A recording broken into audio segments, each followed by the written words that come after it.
Genesis 30. When Rachel saw that she bore Jacob no children, she envied her sister. She said to Jacob, "Give me children, or I shall die."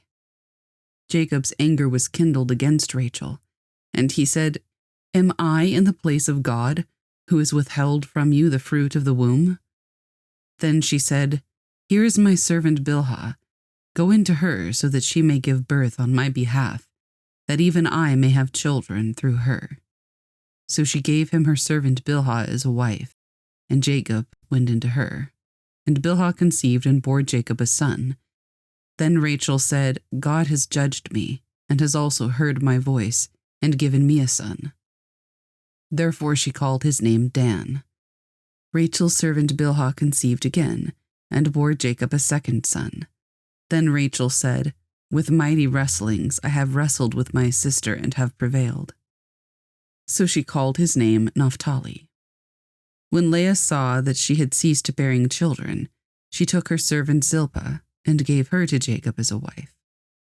Then Leah's servant Zilpah bore Jacob a son, and Leah said, "Good fortune has come." So she called his name Gad. Leah's servant Zilpah bore Jacob a second son, and Leah said, "Happy am I, for women have called me happy." So she called his name Asher.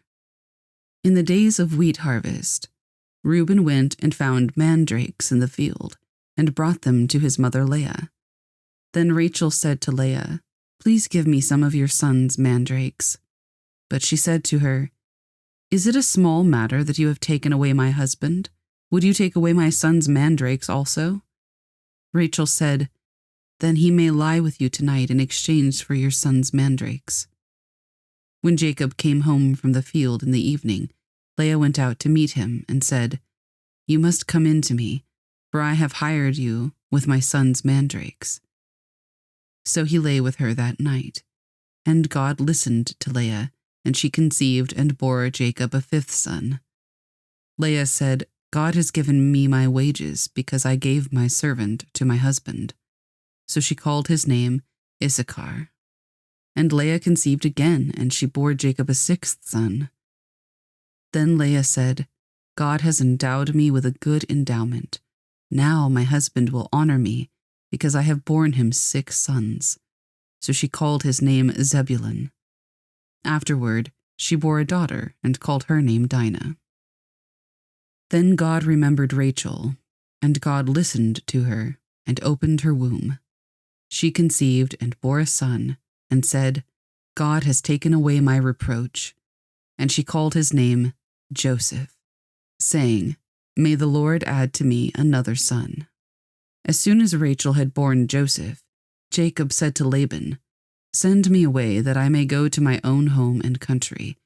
Give me my wives and my children for whom I have served you, that I may go, for you know the service that I have given you."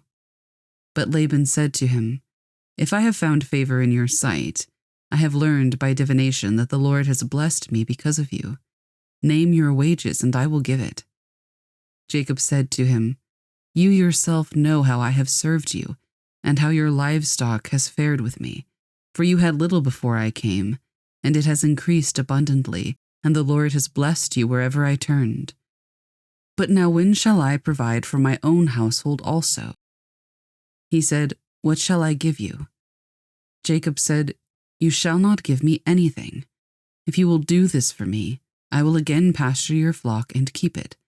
Let me pass through all your flock today, removing from it every speckled and spotted sheep, and every black lamb, and the spotted and speckled among the goats, and they shall be my wages.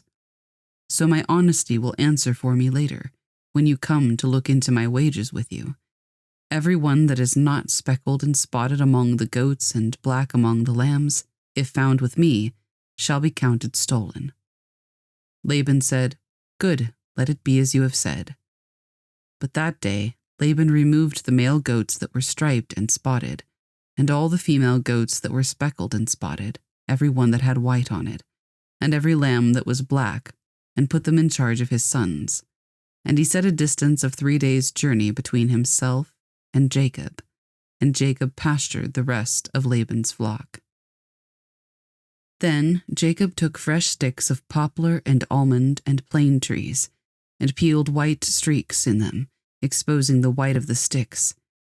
He set the sticks that he had peeled in front of the flocks in the troughs, that is, the watering places, where the flocks came to drink.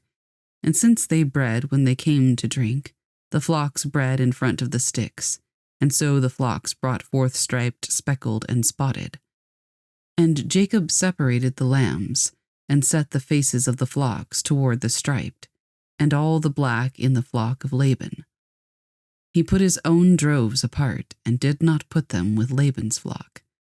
Whenever the stronger of the flock were breeding, Jacob would lay the sticks in the troughs before the eyes of the flock, that they might breed among the sticks.